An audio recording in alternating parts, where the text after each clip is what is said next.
மகா சிவராத்திரி அன்று சிவபெருமானுக்கு வில்வ இலையை சாற்றினால் எவ்வளவு நன்மை கிடைக்கும் என்று தெரியுமா?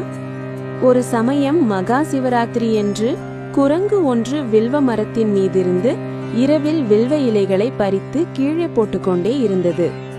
வில்வ இலைகள் விழுந்த இடத்தில் சிவலிங்கம் இருந்ததால் மகிழ்ந்த சிவபெருமான் குரங்கு அறியாமல் செய்த பூஜையின் பலனாக மறுபிறவியில் முசுகுந்த சக்கரவர்த்தியாக பிறக்க செய்தார். அதேபோல் ஒரு சமயம் காட்டில் புலிக்கு பயந்து மரத்திலேறிய வேடன் இரவு முழுவதும் அந்த மரத்தின் இலையை பறித்து கீழே போட்டான்.